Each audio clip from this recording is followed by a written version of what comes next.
Hello दोस्तों, मैं राहुल। स्वागत है आप सबका मैथ्स बाय राहुल एसो चैनल पे।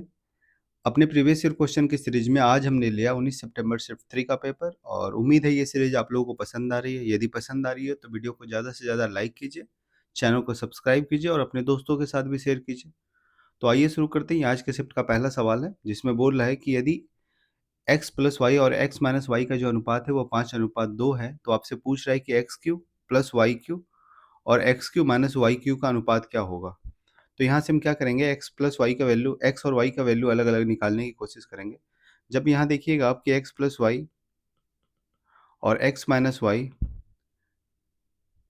ये 5:2 दिया हुआ है, तो यहाँ से आप निकाल सकते हैं क्रॉस मल्टीप्लाई करके। आप डायरेक्ट भी निकाल सकते हैं कि x प्लस वाई यदि 5 है और x माइनस वाई 2 है, ठीक है, इसको 10 और 4 कर लीजिए ताकि आंसर आपका पूरा पूरा आ जाए, दशमलव में ना आए।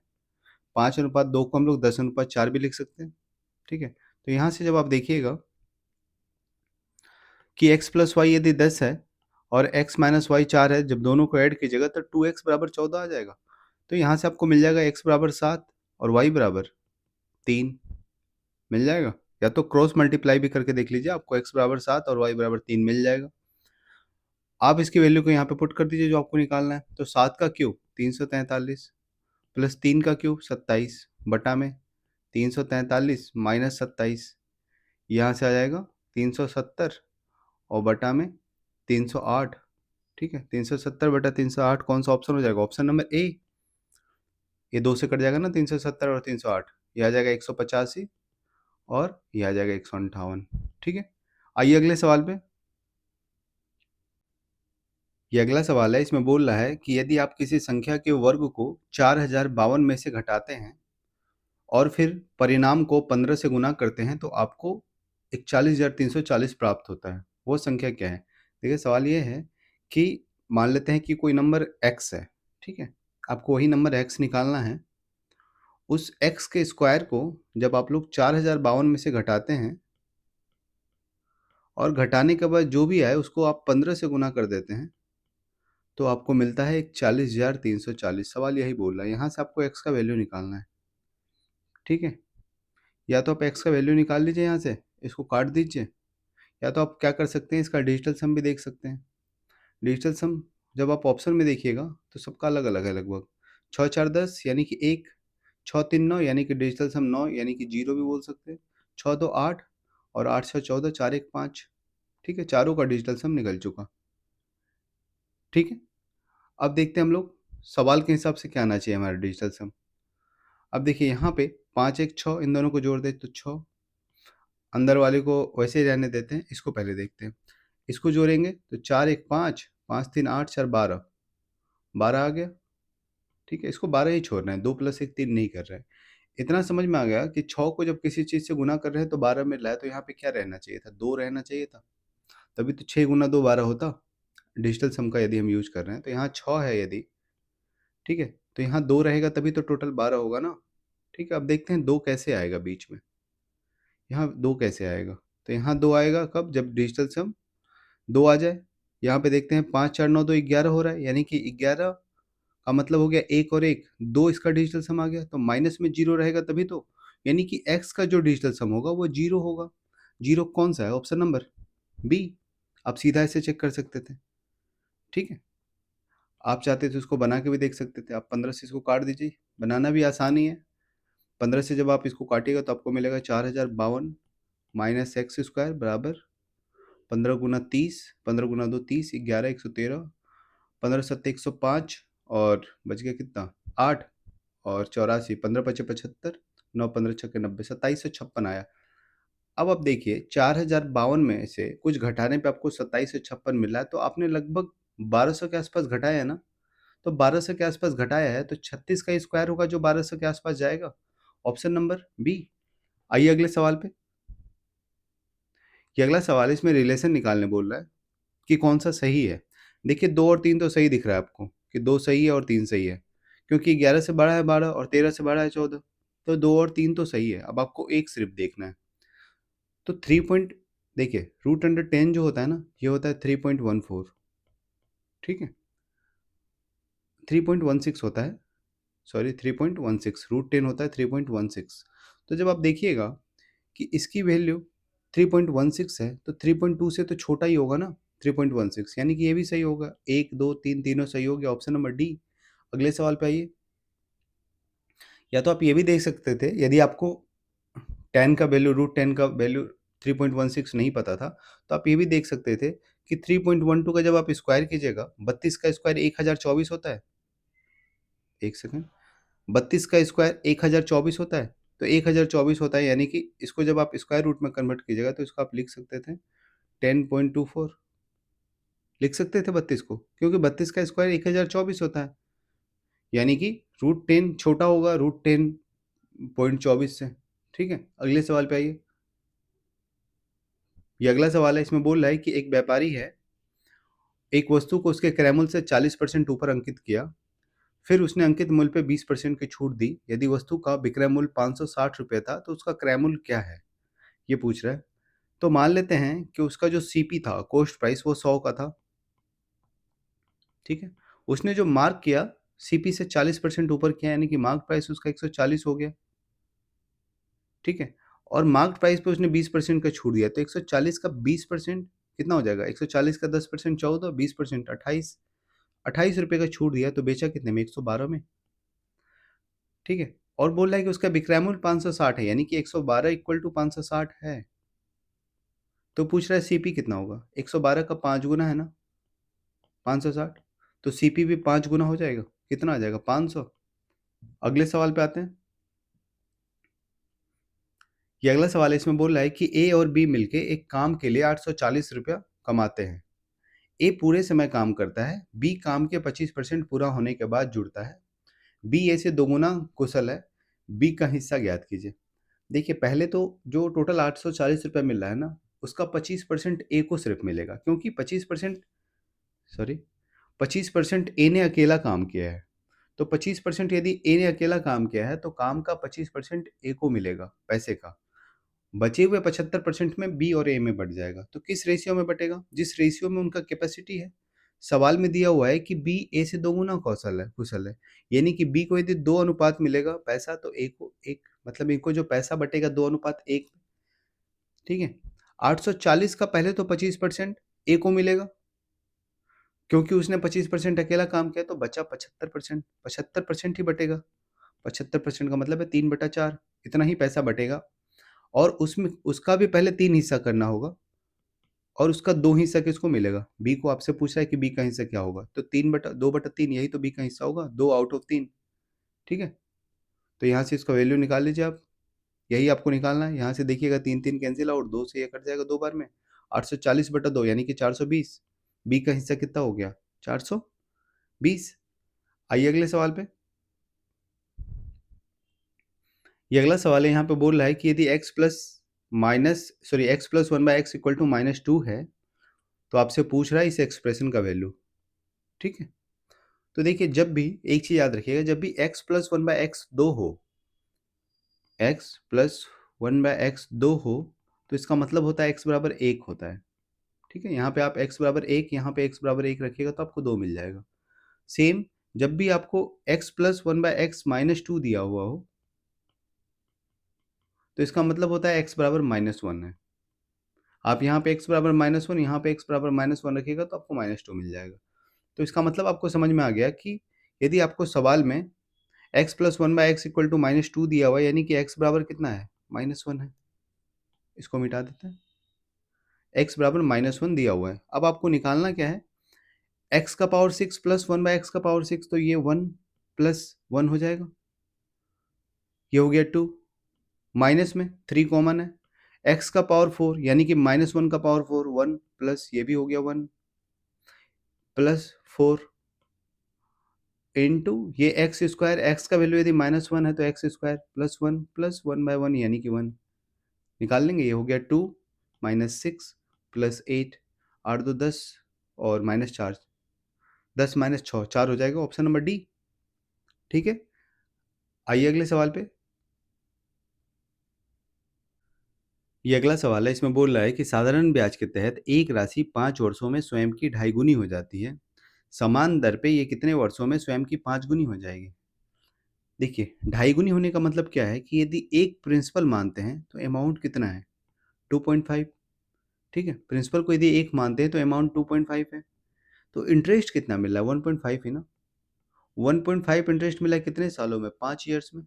आपसे पूछ रहा है कि स्वयं की 5 गुनी हो जाए, कितने सालों में 5 गुनी हो जाएगी? तो यानी कि इंटरेस्ट कितना मिलेगा? 1 से प्रिंसिपल 1 है, अमाउंट 5 हो जा रहा है, तो इंटरेस्ट 4 मिल रहा है ना, ठीक है। यहाँ पे क्या है कि 1.5 इंटरेस्ट मिल रहा है 5 सालों में, तो आपसे पूछा है कि 4 इंटरेस्ट कितने सालों में मिलेगा, ठीक है। तो इसको निकाल लेते हैं सिंपली कि 1.5 इंटरेस्ट मिल रहा है 5 सालों में, 5 ईयर्स में, तो एक इंटरेस्ट कितने सालों में मिलेगा? 5/1.5, और 4 चाहिए आपको इंटरेस्ट, तभी अमाउंट जो है वो 5 गुना होगा। तो 4 इंटरेस्ट कितने सालों में मिल जाएगा? दोनों तरफ 4 से गुना कर देंगे, पंचों के 20/1.5, यानी कि हो जाएगा 40/3, ऊपर नीचे 2 से गुना कर लिया। 40/3 सालों में, तो 40/3 साल यानी कि ऑप्शन नंबर बी 13.1/3, यही तो होता है ना 40/3, ठीक है। आइए अगले सवाल पे। ये अगला सवाल है, इसमें बोल रहा है कि एक व्यक्ति ने कुल 1900 की राशि को साधारण ब्याज की 3 अलग-अलग योजनाओं में 2%, 4% और 5% प्रति वर्ष की दर से निवेश किया। 1 वर्ष के अंत में उसे तीनों योजनाओं से समान ब्याज प्राप्त हुआ। 4% पर निवेश की गई राशि क्या थी? देखिए 1900 टोटल अमाउंट था, उसको उसने 3 हिस्से में डिवाइड किया और तीनों हिस्सों को अलग-अलग 2%, 4% और 5% की दर से इन्वेस्ट कर दिया। ठीक है, तो मान लेते हैं कि 1900 रुपये जो थे वो 3 हिस्से में बाँटे गए, एक्स, वाई और जेड, ठीक है। एक्स पे उसको 2% का ब्याज मिल रहा था, वाई पे उसको 4% का ब्याज मिल रहा था और जेड पे 5% का। आपसे पूछ रहा है कि वाई पे यानी कि 4% पे कितना ब्याज मिला, तो वाई की वैल्यू पूछ रहा है। मतलब 4% जहाँ इन्वेस्ट किया गया था 4% के रेट से।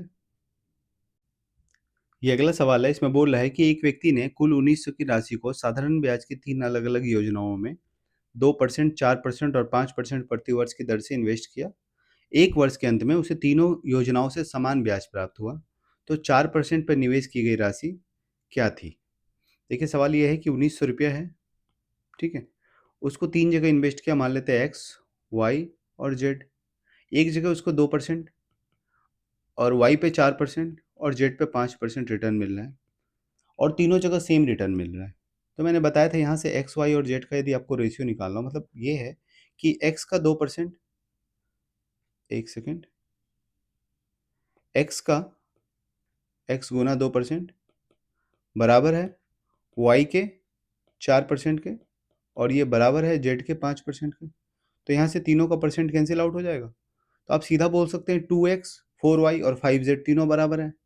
और यदि तीनों बराबर है तो यहाँ से मैंने बताया था रेशियो चैप्टर में कि क्या करेंगे, 2, 4 और 5 कैल्शियम इनके बराबर लिख देंगे। 2, 4 और 5 कैल्शियम कितना हो जाएगा? 20। मान लेते हैं ये तीनों संख्या 20 के बराबर है, तो यहाँ से आप बता सकते हैं एक्स, वाई और जेड का रेशियो कितना निकलेगा। यदि 2x 20 के बराबर है तो x 10 हो जाएगा।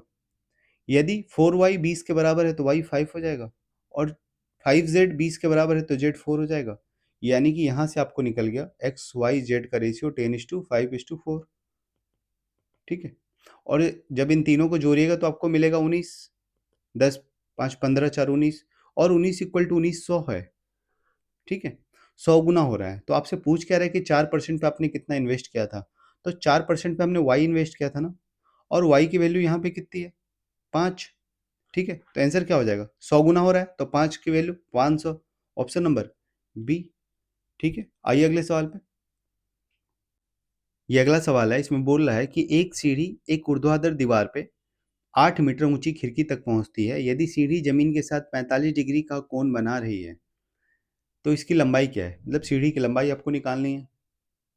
देखिए मान लेते हैं कि ये कोई दीवार है और दीवार पे 8 मीटर ऊंची पे, यानी कि यहाँ पे कोई खिड़की है, तो ये 8 मीटर ऊंची है खिड़की। और बोल रहा है कि जब हम कोई सीढ़ी लगाते हैं तो वो खिड़की तक पहुंचती है, मतलब यहाँ तक पहुंची कोई सीढ़ी। और ये भी बोल रहा है कि वो सीढ़ी जमीन के साथ, मतलब यहाँ 45 डिग्री का एंगल बना रही है। ये जमीन है, तो आपसे पूछ रहा है कि सीढ़ी की लंबाई कितनी है, यानी कि इस एक्स की वैल्यू पूछ रहा है। देखिए आप जानते हैं कि यदि 1045 होता है तो 1045 परपेंडिकुलर और बेस दोनों सेम हो जाता है, ठीक है। तो ये 8 है परपेंडिकुलर, तो बेस भी 8 हो जाएगा। 1045 पे पी और बी दोनों सेम होता है, तो एक्स की वैल्यू कितनी हो जाएगी? 8√2 हो जाएगी। आपको यही तो निकालना है 8√2 कितना होगा। तो 8 √2, यहाँ पे जब आप रूट की वैल्यू √2 की वैल्यू क्या होती है 1.414, तो ये कैलकुलेशन में 11 और 12 के आसपास बैठ जाएगा। तो हम क्या करेंगे, इस 8 को ही अंदर डाल लेते हैं ना, हमें ज़्यादा आसानी से दिखेगा। जब 8 को अंदर डालेंगे तो कितना हो जाएगा, 8 8 64 अंदर जाएगा। तो 64 गुना 2 128 लिख सकते हैं इसको। 8√2 को रूट अंडर 128 लिख सकते हैं। अब आप देख सकते हैं 121 128 किसके ज़्यादा पास है, 121 के ज़्यादा पास है या 144 के ज़्यादा पास है। ठीक है, क्योंकि 121 से आपको 11 मिलेगा और 144 से आपको 12 मिलेगा। तो किसके ज़्यादा पास है 128? आपसे आंसर अप्रॉक्स में पूछ रहा है। तो आप देखिएगा 128 121 के ज़्यादा पास है ना, यानी कि आंसर 11 के ज़्यादा पास होगा। Option number B. आइए अगले सवाल पे। ये अगला सवाल है, इसमें बोल रहा है कि एक ठोस बेलन की त्रिज्या 5 सेंटीमीटर है और ऊंचाई 10 सेंटीमीटर है। 3 सेंटीमीटर त्रिज्या का एक छोटा बेलनाकार छेद इसकी पूरी लंबाई के माध्यम से समाक्षीय रूप से ड्रिल किया जाता है। तो शेष ठोस का अनुमानित आयतन क्या है? देखिए सवाल क्या है, एक बेलन है, तो एक बेलन पहले बना लेते हैं। ठीक है, मान लेते हैं ये कोई बेलन है और बेलन का हाइट दिया हुआ है 10 सेंटीमीटर। ठीक है, और त्रिज्या भी दिया हुआ है इसका 5 सेंटीमीटर। इसके ठीक बीचों बीच हमने एक और बेलन जैसा पोर्शन ड्रिल करके निकाल लिया है। ठीक है, क्योंकि बोल रहा है छोटा बेलनाकार छेद, तो इसके अंदर से हमने एक, ठीक है, एक बेलन टाइप का निकाल लिया ऐसा कुछ। ठीक है, मतलब ऊपर से छेद किया बिल्कुल नीचे तक, बिल्कुल आर पार छेद कर दिया। तो आर पार छेद करने से जो हमारा बेलन निकला उसका भी तो हाइट 10 ही होगा ना। ठीक है, दोनों का रेडियस अलग है, बड़े वाले का रेडियस 5 है और छोटे वाले का रेडियस 3 है। तो हम यहाँ क्या करेंगे कि पूरे सिलेंडर का वॉल्यूम निकालेंगे और उसमें से जो हमने छेद करके हटाया, ठीक है, उसको माइनस कर देंगे। तो हमें क्या निकल जाएगा, जो बचा हुआ ठोस है, शेष ठोस, उसका वॉल्यूम निकल जाएगा। तो पहले जब पूरे सिलेंडर का वॉल्यूम निकालेंगे तो सिलेंडर का वॉल्यूम क्या होता है, पाई आर स्क्वायर एच। पाई और एच तो सेम ही है दोनों के लिए, तो पाई और एच कॉमन कर लेते हैं। ठीक है, बड़े वाले सिलेंडर का आर जो है वो आर स्क्वायर यानी कि 10 का स्क्वायर, सॉरी बड़े वाले सिलेंडर का त्रिज्या कितना है 5, तो 5 का स्क्वायर 25, और माइनस छोटे वाले सिलेंडर जो हमने काट के निकाल दिए हैं उसका त्रिज्या कितना है 3, तो 3 का स्क्वायर 9। ठीक है, यानी कि हमने किया बड़े वाले सिलेंडर का वॉल्यूम माइनस जो छेद करके हटाया उसका वॉल्यूम। यहाँ से पाई 22/7 और एच की वैल्यू 10 है, और यहाँ से क्या आ जाएगा 25 माइनस 9, 25 माइनस 9 हो जाएगा 16। ठीक है, आपको इसकी वैल्यू निकालनी है। यहाँ से आप देख सकते हैं 160 गुना 3 यानी कि 480 के आसपास है, होएगा ऑप्शन नंबर सी। ठीक है, आप इसको गुना करके भी देख सकते हैं। ये देखिए ये क्या है, 22/7 को आप लोग लिख सकते हैं 3.14 और इंटू 160 है। ठीक है, तो आप यदि थोड़ी देर के लिए ये सोचे इस 3.14 को दो भागों में बांटे, 3 और 0.14, देखिए आपको आंसर तो मिल चुका है, लेकिन यदि आप और भी एग्जैक्ट कैलकुलेशन करना चाहते हैं, क्योंकि हो सकता है एग्जाम में ऑप्शन इतने दूर दूर ना दे, हो सकता है पास दे दे, हालांकि एग्जाम में जैसा ऑप्शन दिया था वही मैंने उठा के यहाँ पे रखा हुआ है। ठीक है, लेकिन फिर भी थोड़ा सा कैलकुलेशन आप लोग समझ लीजिए। 3.14 इंटू 160 है ना, तो हम क्या करेंगे, इस 3 को ऐसे ही रहने देंगे, इसको 160 से गुना कर देंगे, प्लस 0.14 को साइड में लिख लेंगे और इसको भी 160 से गुना कर देंगे। कर सकते हैं ना, इसकी वैल्यू आ गई थी 480। ठीक है, और जब आप इसकी वैल्यू देखेंगे तो आप ये देखेंगे कि 160 गुना 0.14 को तो ये भी लिखा जा सकता है 16 गुना 1.4, और 16 गुना 14 कितना होता है 15 का स्क्वायर माइनस 1 हो जाएगा, यानी कि 224 हो जाएगा। इसकी वैल्यू आ जाएगी 22.4। तो 480 और 22.4 502.4, ऑप्शन नंबर सी। ठीक है, आइए अगले सवाल पे। ये अगला सवाल है, इसमें बोल रहा है कि एक टैंक 50 मीटर 40 मीटर और 3 मीटर के आकार का, इसका डायमेंशन दिया हुआ है 50 40 3। ठीक है, आयताकार समानांतर चतुर्भुज के आकार का है। किलो लीटर में इसकी क्षमता क्या है, देखिए एक टैंक है जिसका लंबाई चौड़ाई और ऊंचाई तीनों दिया हुआ है और उसका वॉल्यूम निकालना है। क्षमता मतलब उसका वॉल्यूम निकालना है, लेकिन किलो लीटर में निकालना है। आपको पता है कि 1 मीटर क्यूब इक्वल टू होता है 1000 लीटर। 1000 लीटर का मतलब हो गया 1 किलो लीटर, यानी कि 1 मीटर क्यूब 1 किलो लीटर के बराबर होता है। ठीक है, तो हमें जब इसका कैपेसिटी यानी कि क्षमता निकालना है तो हम सीधा इसका वॉल्यूम निकाल लेंगे। वॉल्यूम निकालने के लिए लंबाई चौड़ाई और ऊंचाई को गुना करेंगे। तो 50 गुना 40 2000 और गुना 3 ऊंचाई, ये आ गया 6000 मीटर क्यूब। ठीक है, 6000 मीटर क्यूब यानी कि 1 मीटर क्यूब 1 किलो लीटर के बराबर है। तो 6000 मीटर क्यूब 6000 किलो लीटर के बराबर होगा। Option number A. आइए अगले सवाल पे।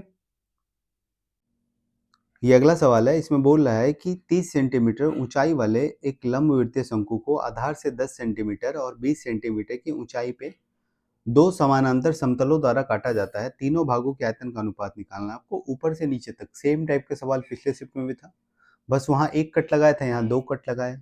तो जब देखिएगा आप लोग कि 30 टोटल हाइट है, ठीक है, एक शंकु बना के आपको समझाते हैं। मान लेते हैं ये शंकु है हमारा ABC, ठीक है, A, B और C। तो यदि शंकु पे 3 कट लगाया गया, शंकु का टोटल जो हाइट है वो दिया हुआ है 30 सेंटीमीटर। एक कट हमने आधार से 10 सेंटीमीटर पे लगाया है और दूसरा कट आधार से 20 सेंटीमीटर पे। तो आप बोल सकते हैं कि इसका जो हाइट है वो 10, इसका भी 10 और ये भी 10, मतलब तीनों 10 10 10 हो जाएगा तीनों का हाइट। यहाँ पे देखिए आप तीन छोटे छोटे शंकु बन रहे हैं। एक तो जो मेन ओरिजिनल शंकु है ABC, दूसरा मान लेते हैं ADE और तीसरा मान लेते हैं AFG। तीन शंकु बन रहे हैं। जब तीनों के हाइट का रेशियो देखिएगा H1 H2 H3, ठीक है, मान लेते हैं बड़े वाले शंकु का हाइट है H1, ये पूरा, ठीक है, और जो छोटा वाला शंकु है इसको मिटा रहे हैं। जो छोटा वाला शंकु है यानी कि ऊपर से यहाँ तक, इसका हाइट H2 और जो सबसे छोटा शंकु है उसका हाइट H3। तीनों का हाइट हमने मान लिया H1 H2 और H3। आप देखिएगा H1 30 है पूरा हाइट, H2 20 है और H1 10 है, ठीक है। तो आप यहाँ से बोल सकते हैं H1 H2 और H3, यानी कि उसकी जो हाइट का रेशियो है वो है 3:2:1। तो यदि हाइट का रेशियो ये है तो वॉल्यूम का रेशियो इसका क्यूब हो जाएगा। वॉल्यूम का जो रेशियो होगा इसका क्यूब, यानी कि 3 3 होती है 27, 2 का क्यूब 8 और 1 का क्यूब 1, ठीक है। सेम सवाल मैंने पिछले शिफ्ट में वहाँ डिटेल में समझाया था कि 27 8 क्यूब, ये जो साइड होता है उसका क्यूब होता है, ठीक है। जैसे यहाँ पे हाइट 3:2:1 है ना, तो इसका क्यूब हो जाएगा वॉल्यूम का अनुपात, यानी कि 3 का क्यूब 2 का क्यूब और 1 का क्यूब, ठीक है। इसके आयतन का अनुपात निकल गया। आपसे अलग अलग पूछ रहा है तीनों भाग के आयतन का अनुपात। तो यदि इस पूरे शंकु का आयतन 27 है, ठीक है, और इस छोटे वाले शंकु का आयतन यानी कि AEG का आयतन 8 है, तो यानी कि आप बोल सकते हैं कि इस वाले शंकु का आयतन कितना, मतलब ये जो बाल्टी बन रहा है, फ्रस्टम बन रहा है, उसका आयतन कितना हो जाएगा। तो ये हो जाएगा 27-8, क्योंकि पूरे शंकु का आयतन 27 है बड़े वाले, और ADE का आयतन हो गया 8, तो इसका 27-8 यानी कि 19 आ जाएगा। क्लियर है। अब यदि हम बात करें शंकु ADG की, तो ADE शंकु ADE की बात करें तो इसका जो आयतन है वो है 8, ठीक है। इसका आयतन का बात कर रहे हैं, ये 8 दिया हुआ है और छोटे वाले शंकु का आयतन 1 है, तो इस वाले पोर्शन का आयतन 7 हो जाएगा। इसका आयतन 7 हो जाएगा, टोटल 8 में से 1 घटेगा तो, ठीक है, ये हो गया 7। तो बचे हुए का 1 किस अनुपात में आ गया, 1:7:19, क्योंकि ऊपर से नीचे की तरफ आयतन पूछ रहा था। Option number D. आइए अगले सवाल पे। ये अगला सवाल है, यहाँ पे बोल रहा है कि आर त्रिज्या वाले एक ठोस अर्धगोले को पिघला के आर त्रिज्या वाले n छोटे अर्धगोले बन रहे हैं, मतलब अर्धगोले को पिघला के अर्धगोला बनाया जा रहा है। तो n का मान आपको निकालना है। तो अर्धगोले का जो फॉर्मूला होता है आयतन का, वो होता है 2/3 पाई आर क्यू। यहाँ पे 2/3 पाई तो सेम ही होगा, बस आर क्यू बदल रहा है। पहले जो रेडियस था वो आर था और जो छोटा वाला हमने बनाया वो छोटी वाली आर होगी, ठीक है। तो इसका क्यूब इक्वल टू हो जाएगा n टाइम्स आर का क्यूब, क्योंकि बड़े वाले शंकु को पिघला के हमने छोटे वाले शंकु बनाए कितने, n, तो ये दोनों बराबर होगा। तो यहां से आप बोल सकते हैं n बराबर क्या हो जाएगा, आर का क्यूब, ठीक है, डिवाइडेड बाय आर का क्यूब, मतलब बड़ी आर का क्यूब डिवाइडेड बाय छोटी आर का क्यूब। तो n यहां से आपका निकल गया, ऑप्शन नंबर ए। आइए अगले सवाल पे। ये अगला सवाल है, यहाँ पे बोल रहा है कि कोट ए इक्वल टू √3 है, तो आपसे पूछ रहा है 1 प्लस साइन ए इंटू 1 प्लस कोस ए। जब आप देखिएगा कोट ए √3 है, तो यहाँ से आपको पता चलेगा कोट ए √3 होता है आपका जब ए इक्वल टू 30 डिग्री हो जाए, ठीक है, क्योंकि कोट 30 ही √3 होता है। तो ए की वैल्यू 30 है, तो जब आप यहाँ 30 रखेंगे साइन 30 हो जाएगा 1/2 और कोस 30 हो जाएगा √3/2, ठीक है। तो आप इसको कैलकुलेट कीजिएगा तो ये मिलेगा 2 प्लस 1 यानी कि 3/2, इसकी वैल्यू मिल गई 3/2 और इसकी वैल्यू हो जाएगी 2 प्लस रूट 3/2। ठीक है, यहाँ से आप देखिएगा तो ये हो जाएगा 6 3 रूट 3, एक सेकंड, 6 प्लस 3 रूट 3 बटा 4। ठीक है, ऑप्शन नंबर बी। आइए अगले सवाल पे। ये अगला सवाल है, यहाँ पे बोल रहा है sine x plus cos x equal to root 2 है, तो sine x minus cos x की वैल्यू आपको निकालनी है। देखिए जब यहाँ पे देखिएगा आप साइन एक्स और cos x equal to root 2 हो जा रहा है, तो आपके दिमाग में ये आना चाहिए कि साइन एक्स और कोस एक्स दोनों को जब आप लोग 1/√2 रखिएगा तो ये हो जाएगा 1/√2 और कोस एक्स भी हो जाएगा 1/√2। जब दोनों को √2 रखिएगा तो ये हो जाएगा 2/√2 और इसका वैल्यू आ जाएगा √2 के बराबर, यानी कि दोनों की वैल्यू सेम है। दोनों एक्स की वैल्यू यहाँ पे 45 डिग्री है, जहाँ साइन एक्स और कोस एक्स दोनों 1/√2 होता है। तो यदि दोनों 1/√2 होगा तो sine x minus cos X तो 0 हो जाएगा ना, ऑप्शन नंबर ए। ठीक है, मान लेते हैं आपको ये नहीं दिखा कि साइन एक्स भी 1/√2 है और कोस एक्स भी 1/√2 है, तो आप ऐसे में क्या कीजिएगा, आपको बनाना होगा इसको। ठीक है, तो आप इसके लिए सिंपली ये कर सकते हैं कि आपको जो दिया हुआ है उसका आप स्क्वायर कीजिएगा, तो ये हो जाएगा a प्लस बी का होल स्क्वायर, यानी कि sine square A X plus cos square X, जिसकी वैल्यू हो जाएगी 1 plus 2 sine X into cos X. ठीक है, और इक्वल टू √2 का स्क्वायर यानी कि 2। ये आपको दिया हुआ है और आपसे पूछ क्या रहा है, sine x minus cos X. तो sine x minus cos X को आप लोग लिख सकते हैं root under sine x minus cos X का होल स्क्वायर, कोई दिक्कत नहीं है, स्क्वायर रूट के अंदर मैंने स्क्वायर डाल के लिख दिया। तो जब आप यहाँ से देखिएगा तो इसका स्क्वायर कीजिएगा अंदर, तो आपको मिलेगा sine square x plus cos square x, ये हो जाएगा 1 और minus 2 sine X into cos x हो जाएगा। आपको इसकी वैल्यू निकालनी है, तो आपको चाहिए क्या कि आप यहाँ से साइन एक्स और कोस एक्स का वैल्यू निकाल लीजिए, 2 साइन एक्स और कोस एक्स का। जब आप यहाँ से 2 sine X into cos X का वैल्यू निकालिएगा तो ये आपको मिलेगा 2 माइनस 1 यानी कि 1, और यहाँ पे जब आप इसकी वैल्यू 1 रखिएगा तो 1 माइनस 1 0, ऑप्शन नंबर ए। आइए अगले सवाल पे। ये अगला सवाल है, यहाँ पे बोल रहा है कि कौन सा पॉइंट है जो -3x + 7 पे स्थित है। तो इन तीनों पॉइंट को आपको चेक करना होगा डाल के, x की जगह पे 0 और y की जगह पे जब आप लोग 60 डालिएगा इस इक्वेशन में, पहला वाला ऑप्शन जब आप चेक कीजिएगा तो x की जगह पे 0 रखिएगा तो ये 0 हो जाएगा, y = 7 यानी कि पहला वाला ऑप्शन सही है। ठीक है, जब आप दूसरे वाले ऑप्शन की तरफ बढ़िएगा तो आप x की जगह पे 2 रखिएगा, तो यहाँ से -3 × 2 यानी कि -6 और +7, y = 1 आ जाएगा, ये भी सही है। ठीक है, जब आप तीसरा वाला ऑप्शन रखिएगा x की जगह पे 3 तो ये हो जाएगा -9 और +7, यहाँ से आ गया -2। ठीक है, यानी कि ऑप्शन नंबर सी भी सही है, तीनों सही है, तो डी। ठीक है, एक सेकेंड, 17 नंबर छूट गया। हाँ, ये 17 नंबर सवाल है, 16 हो गया था ना।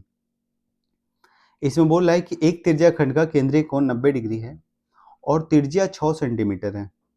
दूसरे त्रिज्या खंड का केंद्रीय कोण π/2 यानी कि ये भी कितना हो गया 90। तो पहले त्रिज्या खंड के क्षेत्रफल का दूसरे त्रिज्या खंड के क्षेत्रफल से अनुपात बताइए, सेम सवाल है 1/1। ठीक है, ये सवाल 6 से 7 बार पूछ चुका है अलग अलग शिफ्ट में और सेम सवाल था। यहाँ पे दोनों एंगल बराबर है तो दोनों त्रिज्या खंड का एरिया भी बराबर होगा ना, दोनों सेक्टर का एरिया बराबर होगा। आइए अगले सवाल पे। ये अगला सवाल है, इसमें बोला है एक समबाहुभुज का प्रत्येक आंतरिक कोण 150 है, इसकी भुजाओं की संख्या निकालिए। तो भुजाओं की संख्या आप निकालिएगा कैसे, से मैंने बताया था इंटीरियर एंगल का फॉर्मूला।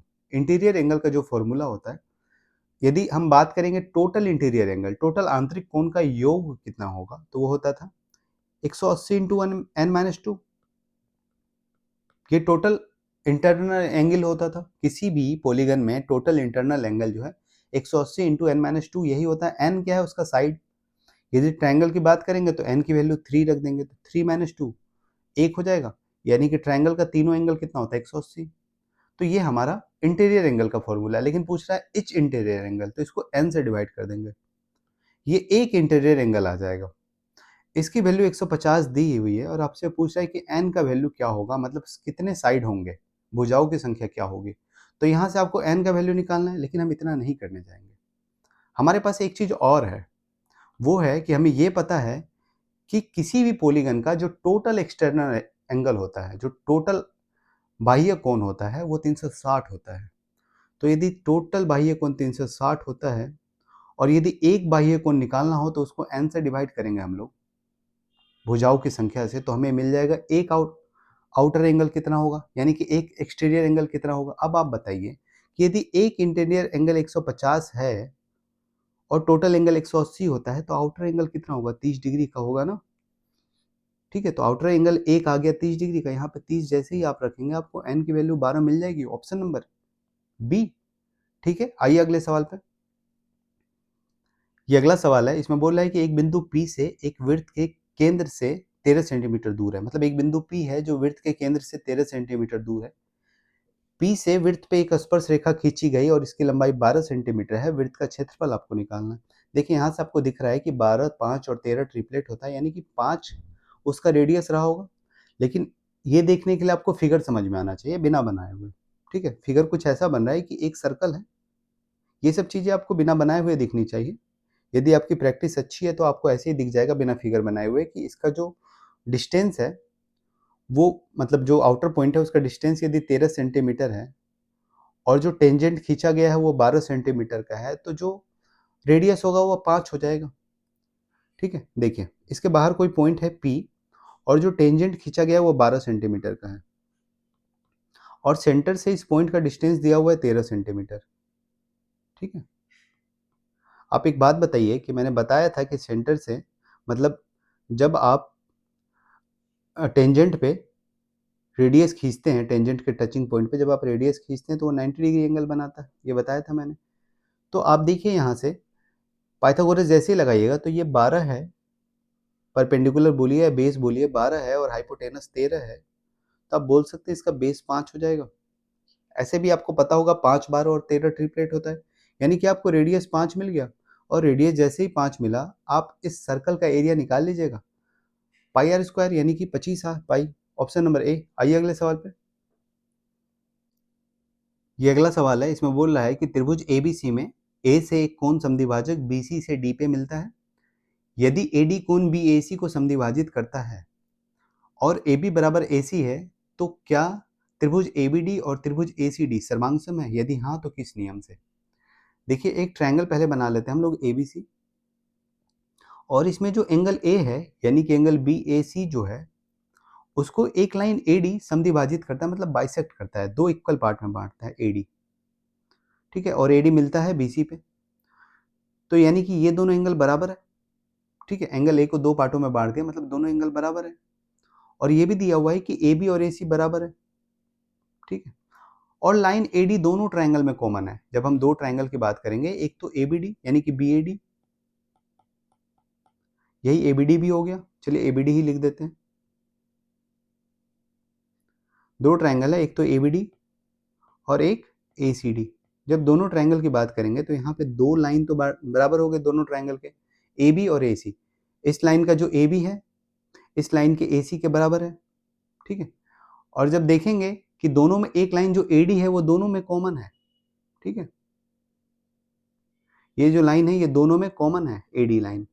तो यदि दोनों ट्रायंगल में दो लाइन कॉमन है और उसके बीच का एक कोण बराबर है, ठीक है, तो हम बोल सकते हैं ये दोनों लाइन साइड, ये एंगल और side, side angle side congruency हो जाएगा।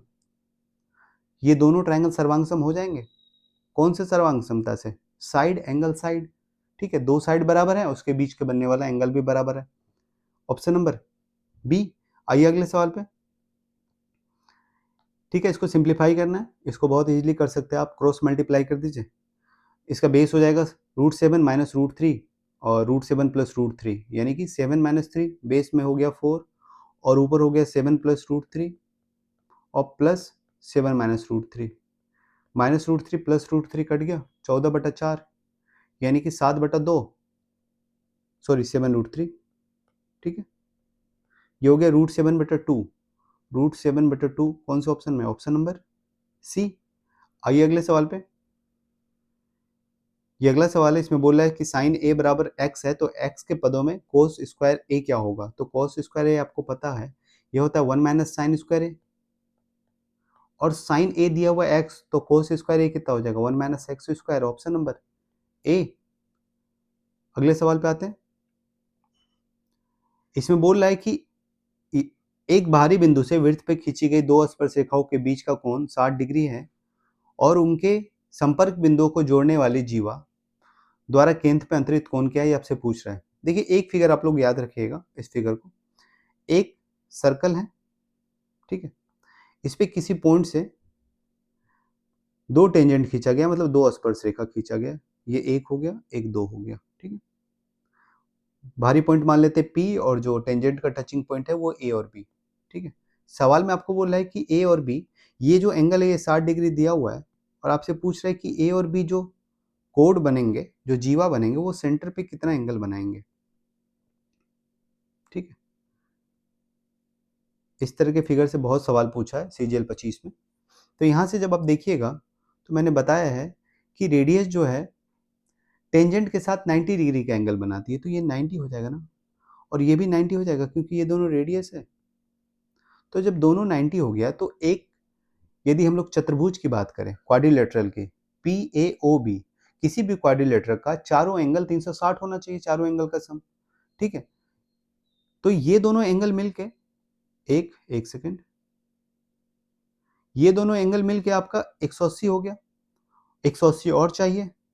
इस पूरे क्वाड्रिलेटरल का यानी कि PAOQ को, PAOB का जो एंगल होना चाहिए 360 और दो एंगल हो गए 180, तो एंगल P और एंगल O को मिला के 180 होने चाहिए। तो एंगल P यदि 60 है तो एंगल AOB कितना हो जाएगा, 120 हो जाएगा, ठीक है। तो इसकी वैल्यू आ गई 120, ठीक है। जो आपसे पूछ रहा था वो हो जाएगा 120। आपसे सवाल यही पूछ रहा था कि जो कोड है AB, वो सेंटर के साथ कितना एंगल बनाएंगे, तो सेंटर के साथ 120 ही बनाएंगे ना, ठीक है। आइए अगले सवाल पे, ये इसका हो गया ऑप्शन नंबर बी। ये अगला सवाल है, यहाँ पे बोल रहा है कि एक वृत्त के बाहर एक बिंदु P से एक स्पर्श रेखा PA और एक छेदक PBC खींची गई। छेदक मतलब उस सर्कल को काट रहा है वो लाइन, मतलब दो पॉइंट पे काट रहा है। यदि PA बराबर 6 सेंटीमीटर और BC बराबर 5 सेंटीमीटर है तो खंड PB की लंबाई निकालिए। देखिए ये कोई सर्कल है, इसके बाहर कोई पॉइंट P है, ठीक है। P से एक टेंजेंट खींचा गया है PA और एक लाइन और है जो कि BC को काट रही है, मतलब सर्कल को BC पे काट रही है, एक तो PB और एक PC, ठीक है। और इसमें दिया हुआ है आपको लेंथ PA का 6, BC का 5, ठीक है। आपको निकालना है यहाँ पे PB का लेंथ क्या होगा, यानी कि इसको x मान लेते हैं। तो आपको एक चीज़ पता है कि यहाँ पे PA स्क्वायर बराबर होता है PB इंटू PC, ये पता होगा आप लोगों को, मैंने बताया भी था। तो यहाँ से जब PA आप देखेंगे तो 6 का स्क्वायर 36 बराबर PB x और PC कितना हो जाएगा x प्लस 5। तो यहाँ देखिए कि x की वैल्यू क्या रखिएगा जो सेटिस्फाई करेगा, तो ऑप्शन नंबर A, ठीक है। 4 रखिएगा तो 4 इंटू 9, 4 प्लस 5 36 आ जाएगा। आते हैं आज के आखिरी सवाल पे। इसमें बोल रहा है 0.2 का क्यूब प्लस 0.02 का क्यूब डिवाइडेड बाय 0.4 का क्यूब प्लस 0.04 का क्यूब। देखिए इसको आप इस फॉर्म में लिख सकते हैं, जब आप इसमें से 0.2 इंटू 2 जब आप इसको लिखिएगा, मतलब 2 का पावर क्यूब कॉमन कीजिएगा, तो आप इसको लिख सकते हैं इस वाले को 2 इंटू 0.2 का पावर क्यूब लिख सकते हैं, प्लस 0.04 को लिख सकते हैं 2 इंटू 0.002, सॉरी 0.02 का पावर क्यूब। अब जैसे ही आप इससे 2 का क्यूब कॉमन कीजिएगा, यानी कि 8 कॉमन कर लीजिएगा, तो आपको मिलेगा 0.2 का पावर 3 प्लस 0.02 का पावर 3, ठीक है। ये मिल जाएगा। अब देखिए ऊपर वाला और नीचे वाला तो सेम हो गया ना, तो ये दोनों कैंसिल आउट हो जाएगा। तो आप सिंपली इसको लिख सकते हैं, ये क्या आ जाएगा 1/8, 1/8 कितना होता है 0.125, ठीक है। हो गया आज का, मिलते हैं अगले शिफ्ट के सवालों के साथ, तब तक के लिए बाय। और उम्मीद है ये सीरीज आप लोगों को पसंद आ रही है। यदि पसंद आ रही है तो वीडियो को ज़्यादा से ज़्यादा लाइक कीजिए, चैनल को सब्सक्राइब कीजिए और अपने दोस्तों के साथ भी शेयर कीजिए, ठीक है।